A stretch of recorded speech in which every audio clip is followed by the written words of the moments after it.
میں اعتماد کا ووٹ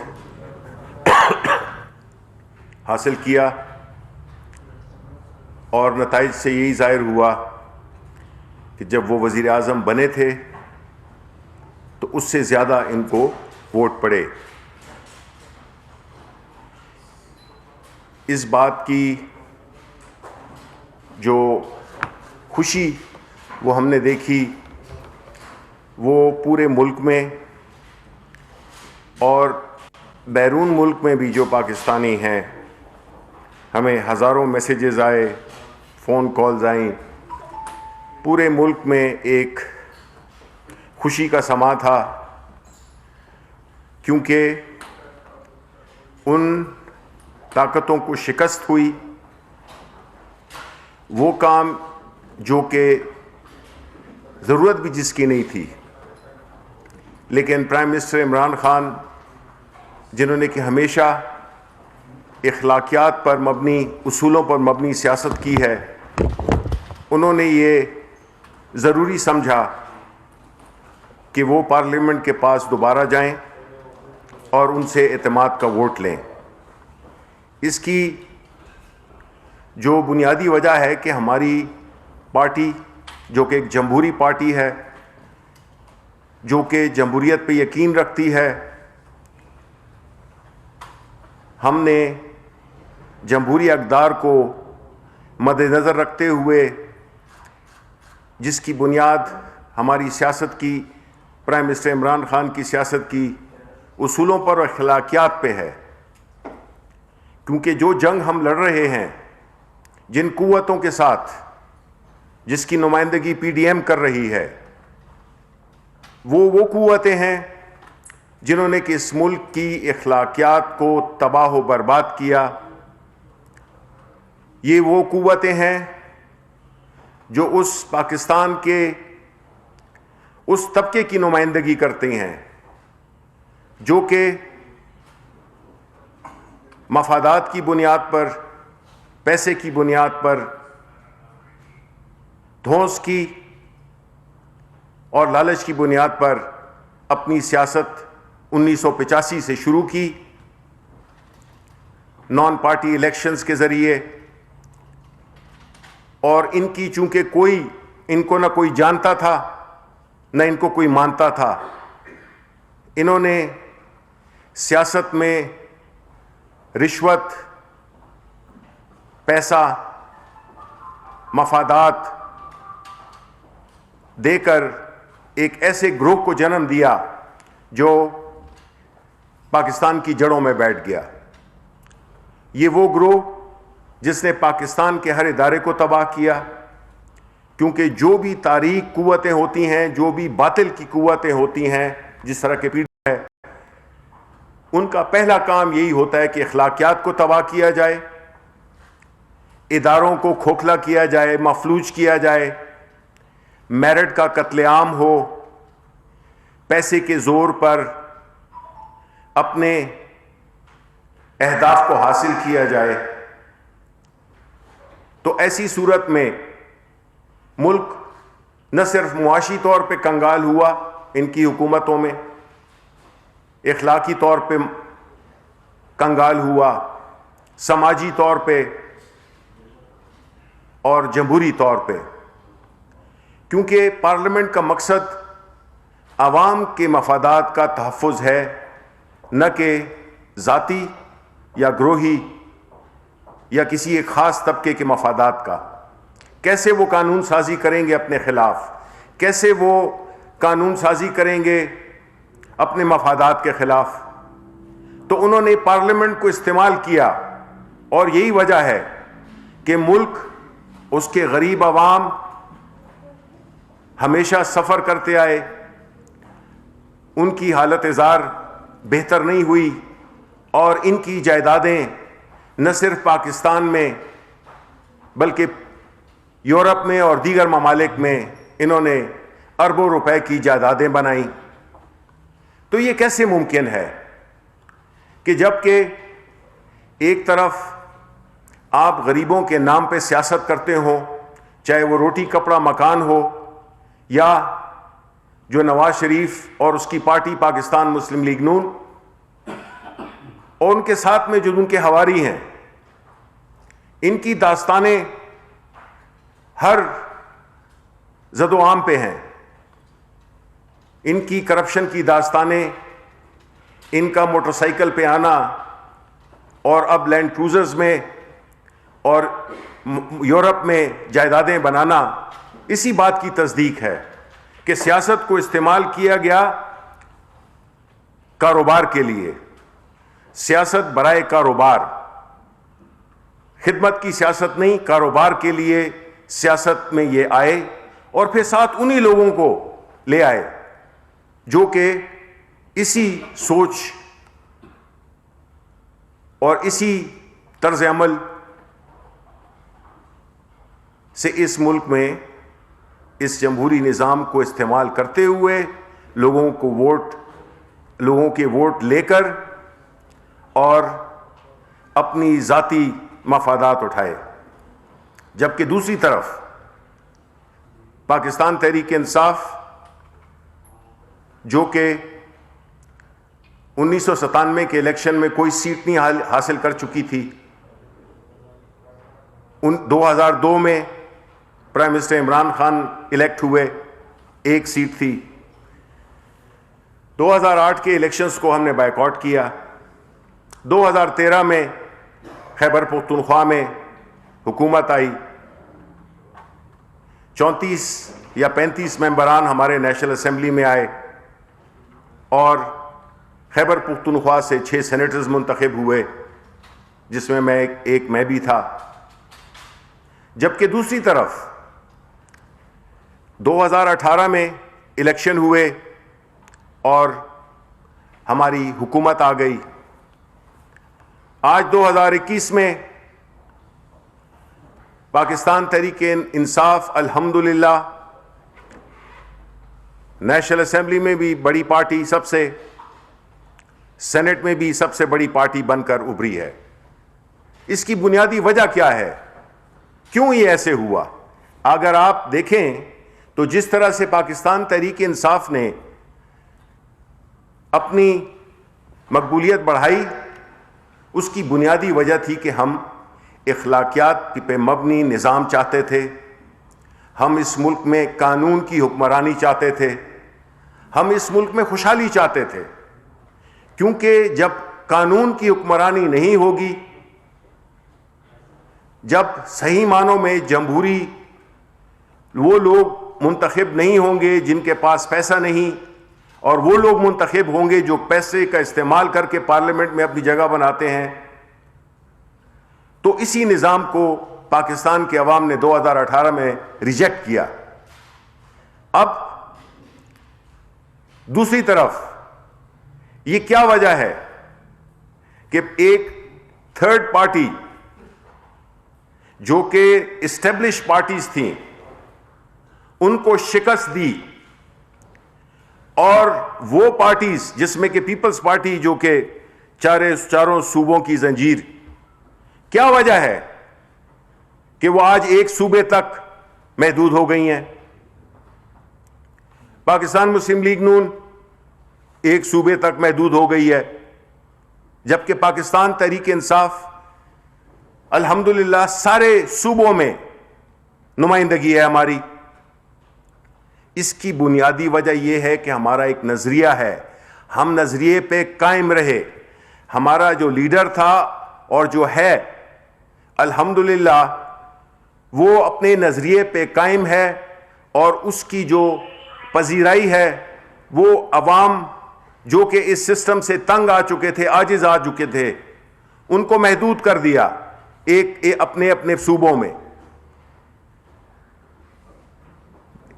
سندھ کی حالت آپ دیکھیں، پنجاب کی آپ حالت دیکھیں، جبکہ دوسری طرف خیبر پختونخوا جس میں کہ ہماری حکومت کو اب 7 سال ہو گئے ہیں، ہم نے جو کام کیے اس کی وجہ سے ہمیں دوبارہ مینڈیٹ ملا. اور اب اگر آپ کو یاد ہو تو 17 فروری کو جماعتوں نے, اپوزیشن جماعتوں نے, پی ڈی ایم نے الیکشن کمیشن کے سامنے مظاہرہ کیا. ایک طرف وہ مظاہرہ کرتے ہیں جب وہ ہارتے ہیں, اور دوسری طرف جب کوئی دوسرا جیتا ہے تو دھاندلی ہوئی ہے.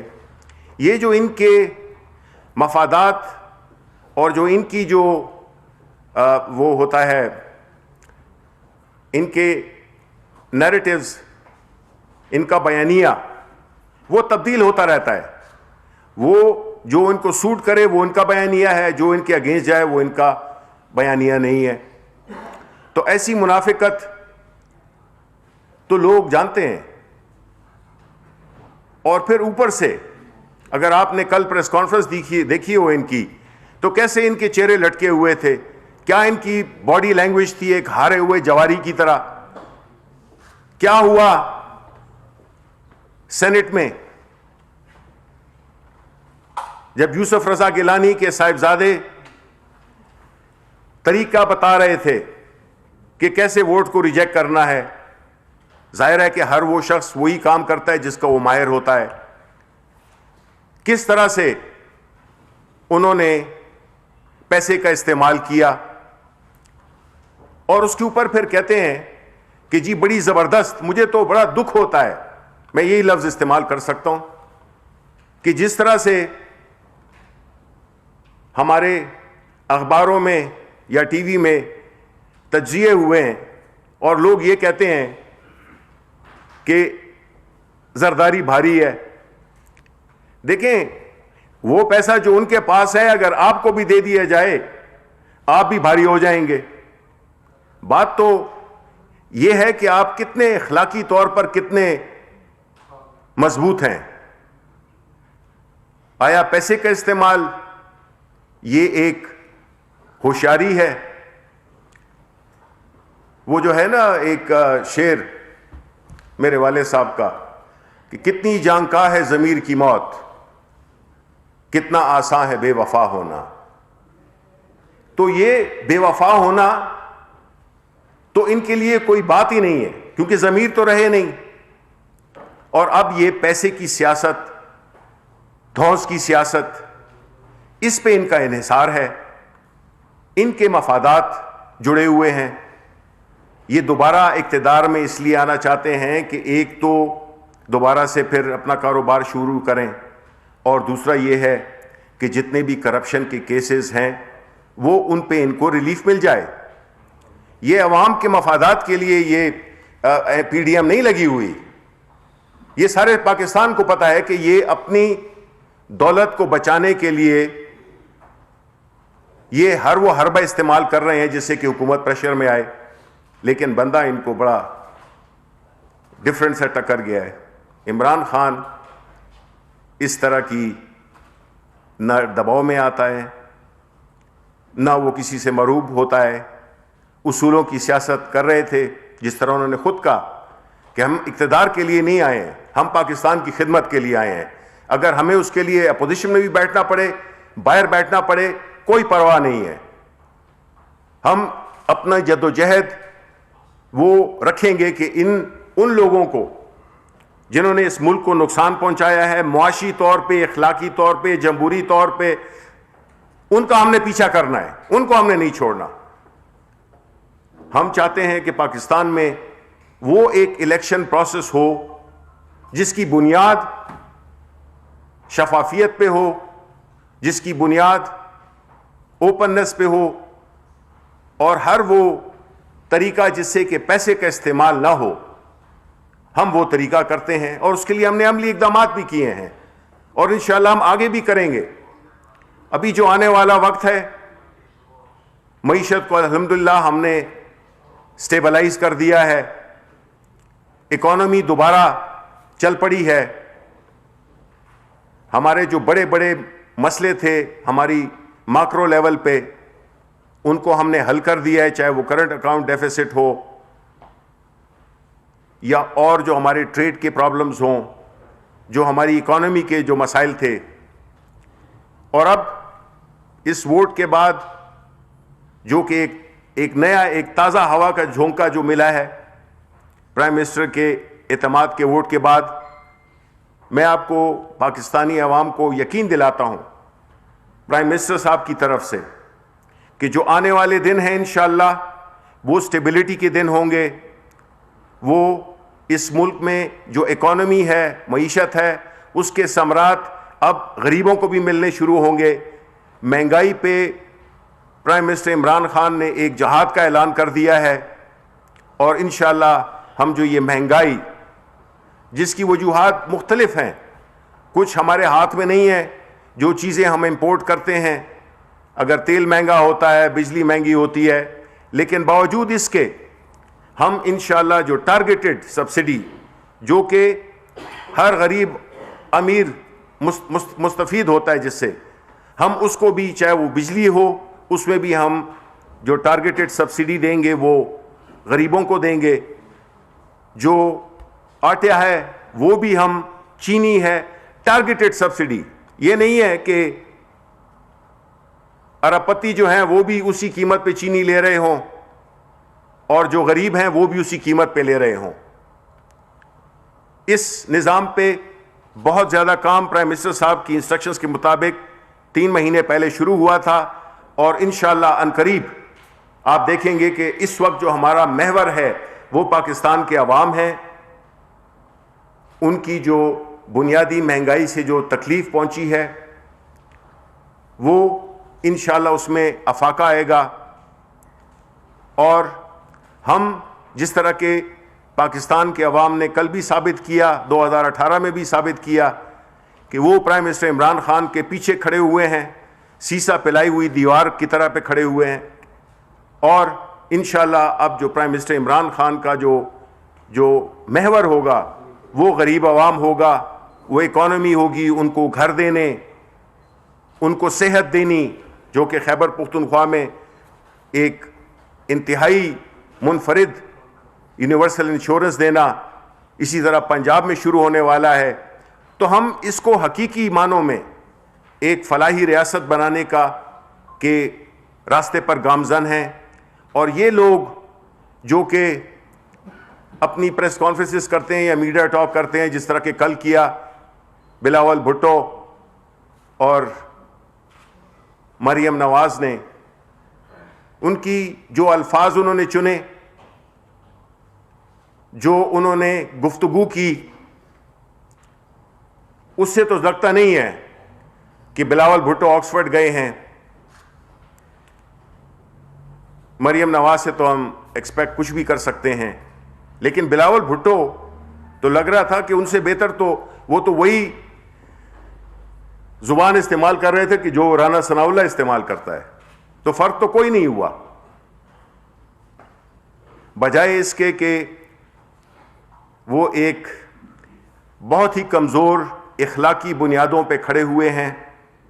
اب پاکستان, اس کی سیاست بدل چکی ہے, اور انشاءاللہ تعالی ان کو ہر موقع پہ جتنی بھی, اگر آپ ان کی پوری یہ جو پچھلے 4, 5, 6 مہینوں سے ان کی جو آپ دیکھ لیں سیاسی جو انہوں نے ایک اپنی دولت بچانے کے لیے جو ایک مہم شروع کی ہوئی ہے, اس میں ان کو بری طرح سے شکست ہوئی ہے. عوام نے ان کو سپورٹ نہیں کیا, اسی وجہ سے پی ڈی ایم کی تحریک ناکام ہو گئی, بری طرح سے ناکام ہو گئی. گلگت بلتستان سے لیں, بری طرح سے شکست ہوئی. تو ان کی جو پوری تحریک ہے اس کا انجام وہی ہونا ہے جو لاہور جلسہ جو انہوں نے کیا تھا اس کے بعد ہوا تھا. یہ جو ایک سیٹ جیت کر, اور میں بھی اس کو جیت بھی نہیں کہوں گا, جس غلط طریقے سے انہوں نے پیسے کا استعمال کیا, جس کے کہ پروفز ہیں, ویڈیو پروفز ہیں, اور دیدہ دلیری دیکھیں کہ وہ مانتے بھی ہیں کہ ہاں جی ہم نے کیا ہے. یہ وہ لوگ ہیں جنہوں نے اس ملک میں ایک ایسا ماحول پیدا کیا ہے جہاں پہ کہ شریف آدمی اپنے آپ کو کمزور سمجھتا ہے, اور جو کرپٹ آدمی ہے وہ اپنے آپ کو بڑا دیدہ دلیری سے پھرتا ہے. یہ وہ کلچر ہے جو کہ ہم نے تبدیل کرنا ہے, اور وہ صرف عمران خان ہی تبدیل کر سکتا ہے, کیونکہ یہ کسی ڈرپوک شخص کا کام نہیں ہے. یہ ایک بہادر کا, ایک نڈر لیڈر کا کام ہے. اور انشاءاللہ تعالی ہم وہ وقت واپس لائیں گے جس میں کہ قانون کی حکمرانی ہو, اور لوگ اس بنیاد پہ نہ لکھیں, نہ بولیں, نہ عمل کریں جس میں کہ بجائے اس کے کہ ایک چیز اس کو بڑے ہی آبجیکٹو طریقے سے کہا جائے. کتنا بات ہوئی گیلانی کے فرزند کے کارناموں پہ, اس پہ کوئی بات نہیں ہوئی بھی تو بہت ہی واجبی قسم کی ہوئی. یہ ہم نے بدلنا ہے, کیونکہ یہ بات ہماری آپ کی نہیں ہے, یہ ہمارے بچوں کی بات ہے, ہمارے مستقبل کی جنریشنز کی بات ہے. اگر ہم ان کو ایسا ٹوٹا پھوٹا میرٹ سے آری لا قانونیت کا کلچر دیں گے تو وہ تو نہیں اس کو سنبھال سکیں گے. ہم نے تو ساتھ میں گرو کیا تو سیکھ لیا, لیکن یہ لوگ جو کہ اس مستقبل میں اس ملک کی باغ ڈور سنبھالنی ہے, ہم نے اگر ان کو وہ والا پاکستان دیا تو پاکستان کا کوئی مستقبل نہیں ہے. خدا نخواستہ کوئی بھی مہذب معاشرہ جس میں کہ قانون کی حکمرانی ہو, جہاں پہ اخلاقیات کی بات ہو, جبکہ اخلاقیات پہ مبنی سیاست ہوگی, طرز عمل ہوگا, کاروبار ہوگا, تو یہ ملک اور ملکوں کی طرح ترقی کرے گا. کیا وجہ ہے کہ ہم جیسے ملک پیچھے رہ جاتے ہیں, اور یورپ کے یہ نہیں ہے کہ ان کے پاس وسائل زیادہ ہیں, وسائل نہیں ہیں, انہوں نے اپنی بنیاد رکھی ہے اخلاقیات پہ, انہوں نے بنیاد رکھی ہے قانون کی حکمرانی پہ. اور وہ دونوں چیزیں ہیں جس کے کہ سب سے بڑے دشمن یہ پی ڈی ایم والے اور بالخصوص آصف علی زرداری اور نواز شریف, یہ منتقل کر رہے ہیں اسی بیماری کو اگلی نسلوں میں, جو کہ ہمیں ابھی ان کی شکلیں نظر آ رہی ہیں. انشاءاللہ تعالی ان کو ہزیمت انہوں نے اٹھائی ہے, ہزیمت اٹھائیں گے, اور یہ ملک انشاءاللہ تعالی اب سٹیبلٹی کی طرف روانہ ہوگا. جو بھی کہا جائے, جو بھی سنا جائے, ہم اس بات پہ انشاءاللہ یقین دلاتے ہیں پاکستانی عوام کو کہ اب یہ ملک, اس کا جو فیصلہ کن دور ہے وہ شروع ہو چکا ہے, اور وہ ہے سٹیبلٹی کا اور ان قوتوں کی شکست کا جنہوں نے کہ اس ملک کی ترقی کو, خوشحالی کو, عوام کے فائدے میں قانون سازی کو اپنے حصار میں لیا ہوا ہے. آپ نے سر پیسے کے استعمال کی بات کی ہے, تو یہ بتائیے گا کہ ابھی آگے جو سینٹ کے چیئرمین سینٹ کے انتخابات آ رہے ہیں, کیا اقدامات کیے جا رہے ہیں کہ دوبارہ پیسے کا استعمال نہ ہو؟ اور دوسرا یہ بتائیے گا جن لوگوں نے پہلے پیسے دیے ہیں, جیسے عمران خان صاحب نے کہا ہے, ان کے خلاف کیا اقدامات کیے جا رہے ہیں؟ ان کو چھوڑ دیا جائے گا یا وہ جو خلاف افراد ہیں ان کے خلاف کارروائی کی ہوگی؟ آپ نے میرے سوال کا خود ہی جواب دے دیا, جس میں نے ابھی کہا تھا کہ ابھی تو پوچھے کہ اس کے خلاف کیا چاہیے. آپ نے وہ نہیں پوچھا, آپ نے صرف ایک بندے کی بات نہیں ہوتی ہے, اس کا بھی آپ اٹھائیں کہ جی گیلانی جو